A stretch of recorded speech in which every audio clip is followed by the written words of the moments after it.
변동성이 심해지는 장세에서 정말로 이제는 시가총액 상위 종목보다는 중소형 허리, 그래도 이런 대형주에 엮여있는 종목에 더 집중을 해야 수익을 낼 수 있다는 그렇죠. 말씀. 그럼 아니면은 정부 정책과 연결된 거.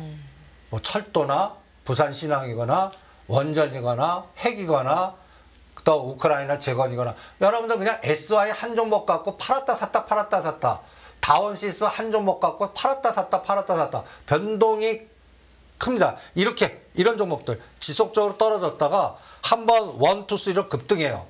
그러면 이 고점 돌파해서 못 갑니다. 다시 죽여요.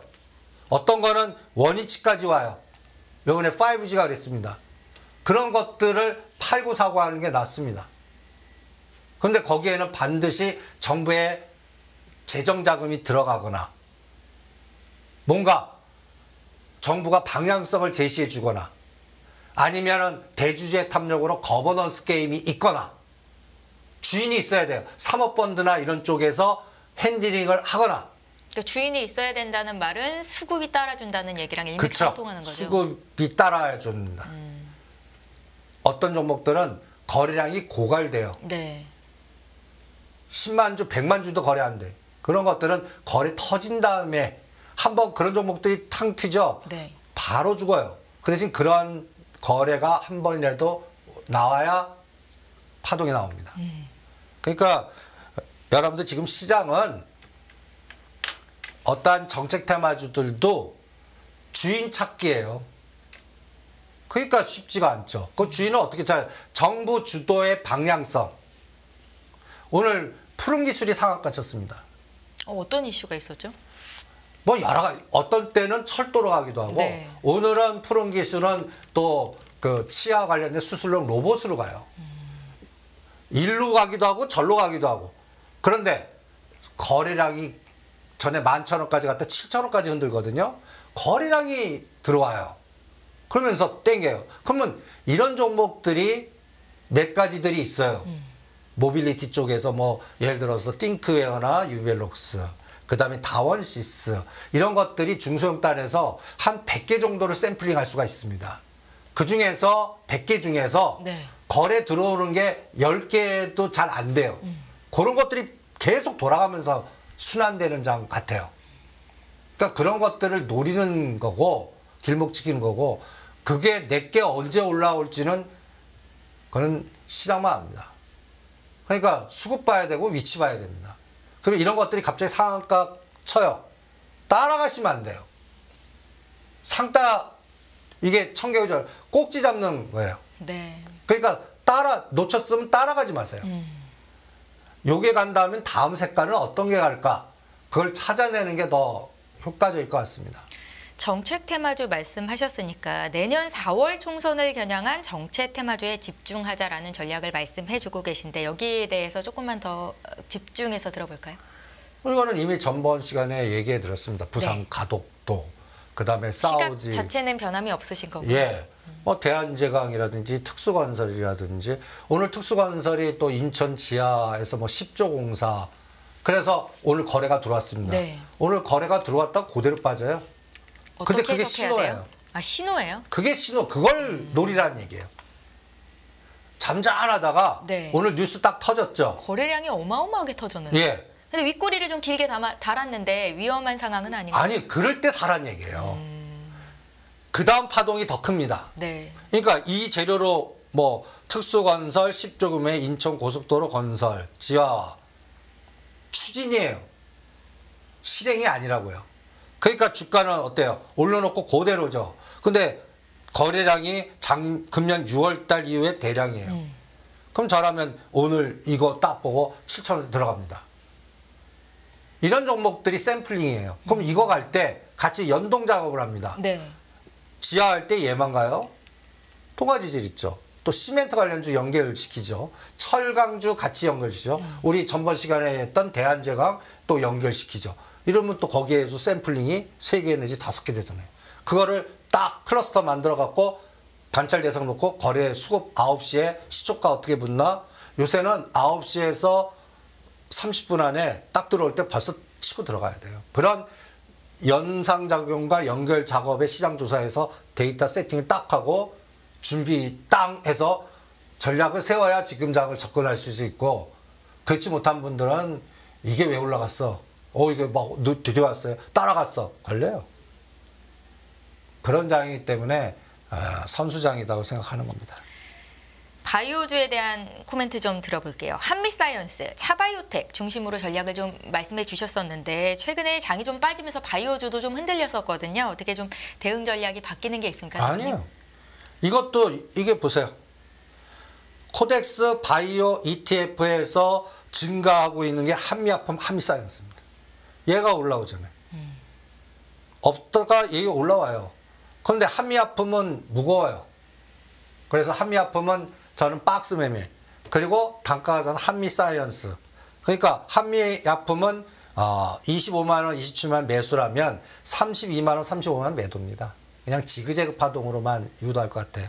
오히려 한미사이언스가 역배열이지만 가격 매력이 좋고 4만 원 이상의 에너지. 그럼 이 수익률이 한미약품보다 낮거든요. 그러니까 유한양행 다음 타자로 한미사이언스 찍어드리고 차바이오텍은 계속 뭐 전략은 재생의학 그다음에 원격진료 이번에는 삼성그룹에서도 자꾸 원격진료 관련된 회사를 인수하고 막 이러거든요.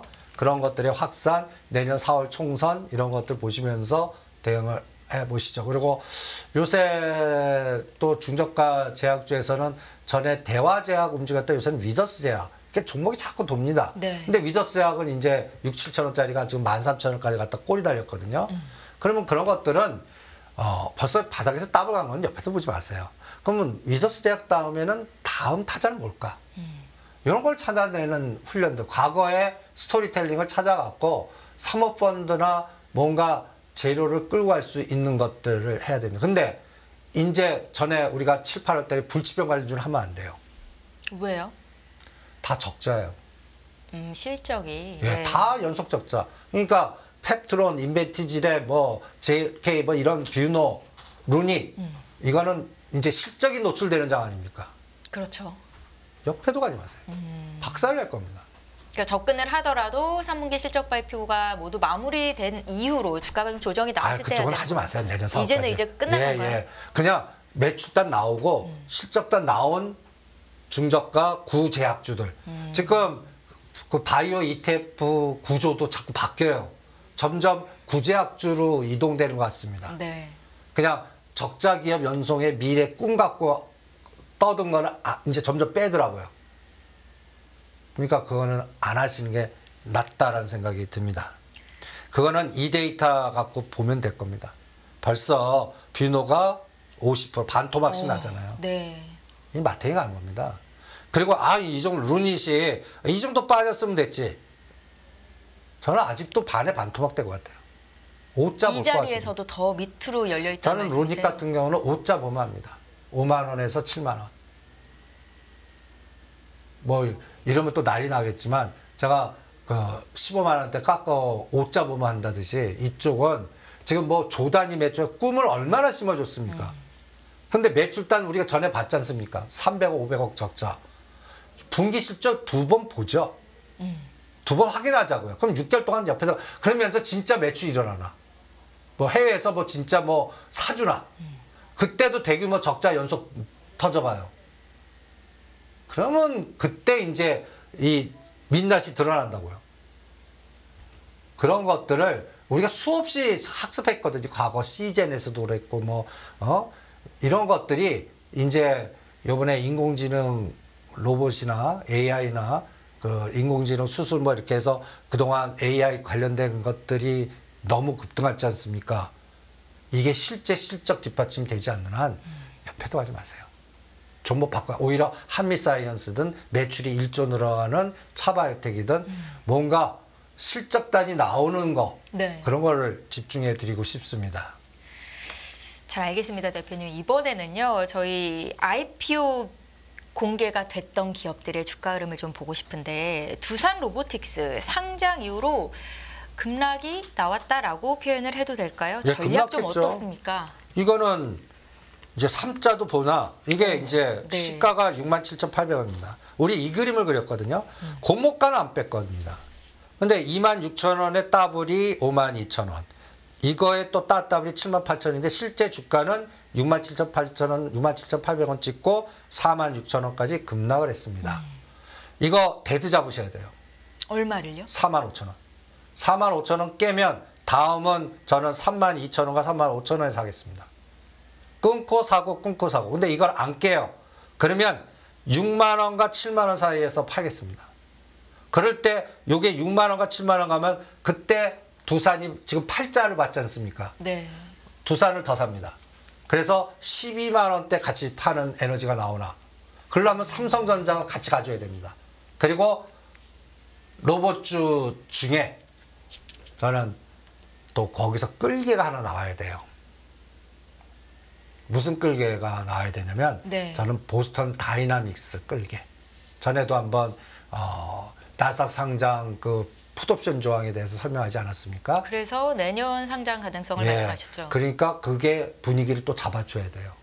그래야 로봇주가 다시 움직일 수 있다는 말씀이세요? 예. 그리고 삼성전자 무너지면 안 돼요. 로봇에는 삼성이 있습니다. 네. 거기서 막 뭔가 삼성과 현대, 그러니까 삼성전자 현대차 가는 거를 삼성에서 현대에서 추진하고 있는 로봇에 관련된 종목들이 가는지 볼래요. 대형주는 안 되고. 그게 이제 또 두산 로보틱스를 또 하나의 에너지를 주는 하나의 기준이 되지 않을까. 두산 로보틱스 어떻게 대응해야 되냐라는 질문에 대한 답변을 뭐 전주 주시면서 오히려 두산 매매도 괜찮다라는 말씀을 하셨었는데 사실 주가는 좀 많이 내려왔거든요. 지금 그러니까, 주가 때는 어떻게 보세요? 아니, 그러니까 8만 원, 9만 원까지 떨어지지 않았습니까? 그러면 11, 12가 매도예요.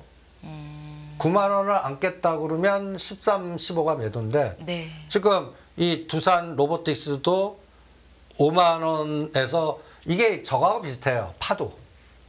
파두도 처음에 실패해서 반토막을 시키 2만 5천 원 나면 거기서 더블을 만들었거든요. 그 시간차를 형성했거든요. 그러니까 IPO 종목은 바로 따따블에 급등시키든지 반토막을 만들어 놓고 그 다음에 급등시킵니다. 둘 중에 하나거든요. 네. 지금은 후자 쪽 전략으로 갔어요.